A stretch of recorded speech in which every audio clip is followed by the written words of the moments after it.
sudah. Mana mereka nih? Assalamualaikum warahmatullahi wabarakatuh. Waalaikumsalam warahmatullahi wabarakatuh. Selamat pagi dan salam sejahtera untuk kita semua. Yang saya hormati Ibu Purwati Widyastuti selaku dosen pengampu akuntansi keuangan 2, dan yang saya banggakan teman-teman sekalian. Di sini kelompok 9 akan mempresentasikan kewajiban jangka pendek dan kontingensi yang awalnya akan dibawakan oleh Rima. Baik, di sini kita akan membahas apa itu kewajiban jangka pendek dan juga kontingensi. Di sini kita dalam pembahasan kali ini kita akan membahas pendahuluan, lalu pengakuan kewajiban jenis-jenis kewajiban jangka pendek, pengakuan kewajiban jangka pendek, kontingensi, pengakuan dan pengungkapan kontingensi dan ringkasan. Baik, yang pertama pendahuluan. Teman-teman pasti sudah tahu kan apa itu kewajiban atau liabilities? Di sini tertulis bahwa kewajiban adalah utang masa kini perusahaan yang timbul dari peristiwa masa lalu. Penyelesaiannya diharapkan mengakibatkan arus keluar sumber daya yang mengandung manfaat ekonomi. Jadi kewajiban ini timbul karena ada suatu transaksi yang terjadi di masa lalu. Lalu pada masa kini itu dikenakan sebagai kewajiban atau liabilitas. Karakteristik utama kewajiban yang pertama, kewajiban itu masa kini, timbul dari transaksi atau peristiwa masa lalu. Contohnya di sini teman-teman kita bisa ngambil dalam usaha dagang. Dalam perusahaan dagang kita apabila melakukan pembelian secara utang, maka kita di masa depan kita memiliki kewajiban untuk membayar utang tersebut. Lalu yang kedua ada arus keluar sumber daya. Maksud dari arus keluar sumber daya ini yaitu adanya pelunasan menyebabkan keluarnya aset atau manfaat ekonomi. Jadi ketika kita melakukan suatu transaksi itu sebagai utang, maka di masa yang akan datang akan ada manfaat ekonominya. Kita akan bertukaran dengan aset kita, kas kita. Ketika kita membayar utang, maka kita akan menulis di pencatatan utang pada kas atau utang pada aset lainnya. Jadi pertukaran manfaat ekonomi ini tadi yang kita sebut arus keluar sumber daya. Sumber daya yang dimaksud adalah adanya manfaat ekonomi. Lalu yang ketiga, kewajiban mengikat. Kewajiban mengikat ini di mana apabila kita melakukan suatu transaksi kita memiliki kewajiban yang harus kita tunaikan. Contohnya yaitu seperti kadar pembelian, maka kita memiliki utang yang harus dibayar. Sampai sini apakah teman-teman sudah cukup mengerti?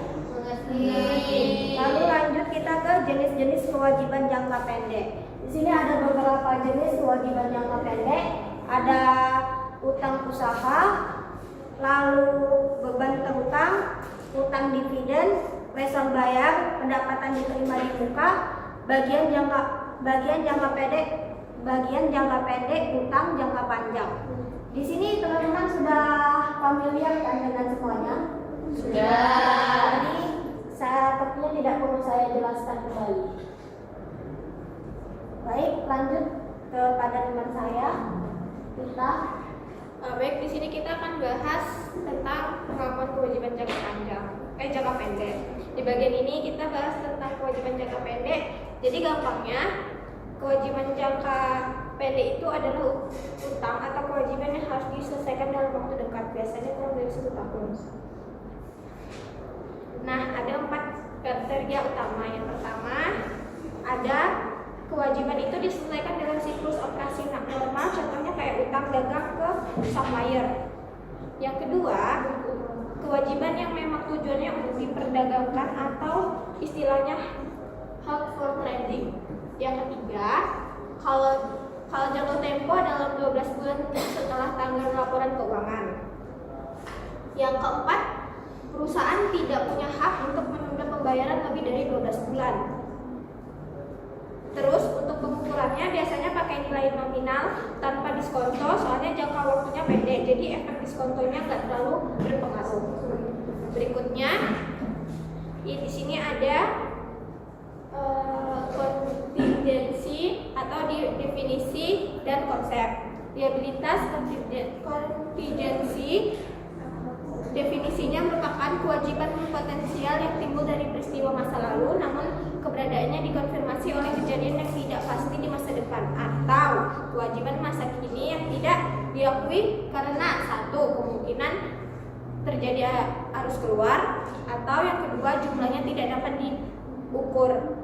Contohnya gugatan hukum, garansi produk, sengketa pajak, dan jaminan kepada pihak ketiga. Kemudian aset kontingensi definisinya aset potensial yang timbul dari peristiwa masa lalu, keberadaannya dikonfirmasi oleh satu atau lebih kejadian tidak pasti yang tidak sepenuhnya berada dalam kendali entitas. Prinsip kehati-hatian, yakni aset kontingensi tidak diakui dalam laporan keuangan, hanya diungkapkan apabila arus masuk manfaat ekonomi kemungkinan besar atau probable terjadi. Contohnya, klaim asuransi yang terjadi yang sedang diproses, tuntutan balik kepada pihak ketiga.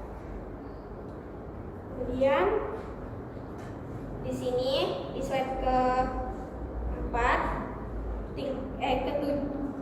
ketujuh, tingkat kemungkinan atau probability threshold.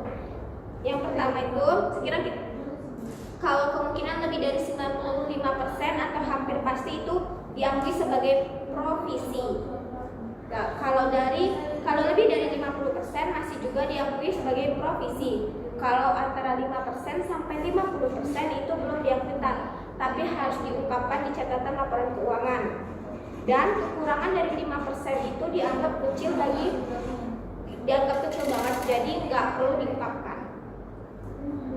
Dan ini diajukan oleh PSAK 57 atau IAS 37. Provisi diakui A. Entitas memiliki kewajiban kini sebagai akibat peristiwa masa lalu. Kemudian kemungkinan besar arus keluar sumber daya diperlukan untuk menyelesaikan kewajiban, dan estimasi yang adil dapat dibuat. Baik, kemudian dilanjutkan oleh teman saya.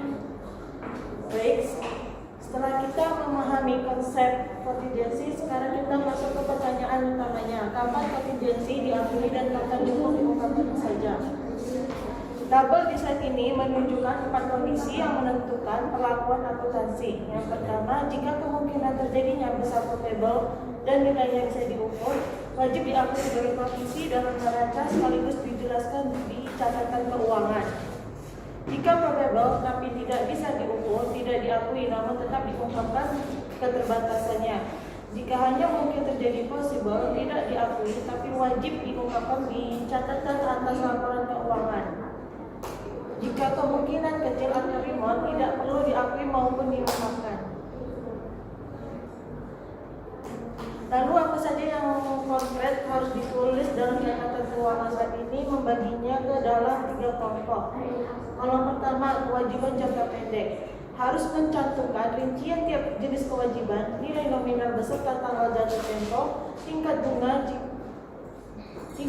jika kewajiban tersebut berbunga, dan informasi jaminan atau ampunan yang diberikan kepada kreditur. Kolom kedua, provisi, liabilitas kontingensi yang sudah diakui.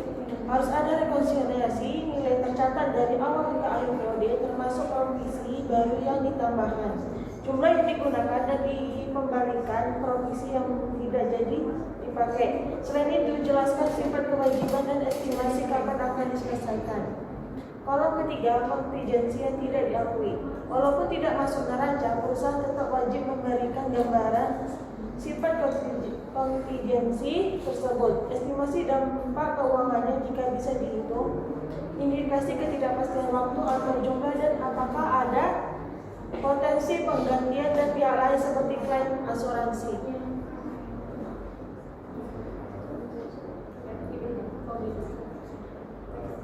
Sebagai penutup, mari kita rangkum seluruh materi yang telah kita bahas hari ini. Kewajiban jangka pendek adalah kewajiban yang jatuh tempo dalam 12 bulan, diakui saat timbul dan diukur pada pada nilai nominal karena tidak diskonto atau signifikan.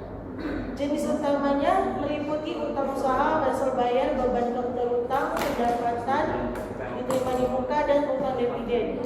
Kontingensi adalah kewajiban atau aset potensial yang keberadaannya bergantung pada kejadian tidak pasti di masa depan. Threshold atau pengakuan mengikuti prinsip probable tanpa terukur sama dengan diakui sebagai provisi atau provisi. Possible, kalau possible diungkapkan saja, remote diabaikan. Pengungkapan dan CLK harus memuat sifat estimasi nilai, ketidakpastian, dan perkiraan faktor penyelesaian. Sekian presentasi dari kelompok 9. Jika rekan-rekan ada yang ingin ditanyakan, silakan, dipersilahkan. Baik, Saudari Olive, dipersilahkan. Ingin bertanya, mengapa kewajiban jangka pendek umumnya diukur pada nilai nominal bukan nilai kini? Baik, apakah mau langsung dijawab? Langsung dijawab. Apa bisa diulangi sekali lagi pertanyaannya? Mengapa kewajiban jangka pendek umumnya diukur pada nilai nominal bukan nilai kini? Baik, sebelumnya kita ke jangka pendek ya, kewajiban jangka pendek. Kewajiban jangka pendek itu biasanya umumnya itu akan jatuh tempo pada 12 bulan atau 1 tahun. Maka dari itu kita tidak mengikuti nilai masa kini karena kemungkinan untuk seperti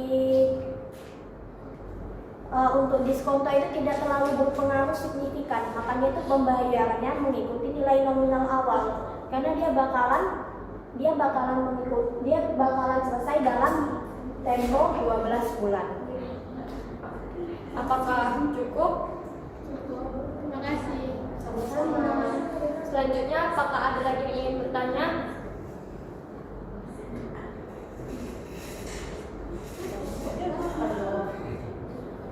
Kelompok 8, apakah ada yang mau ditanya? Silakan. Perkenalkan, nama saya Sedastari. Jadi pertanyaannya, apa risiko bagi perusahaan jika liabilitas kontingensi tidak diungkapkan dengan benar dalam laporan keuangan? Oke. Apakah dari tim presentasi akan langsung menjawab? Langsung menjawab. Baik, saya akan menjawab pertanyaan dari tadi. Tadi resiko perusahaan ya untuk liabilitas kontingensinya tidak diungkapkan.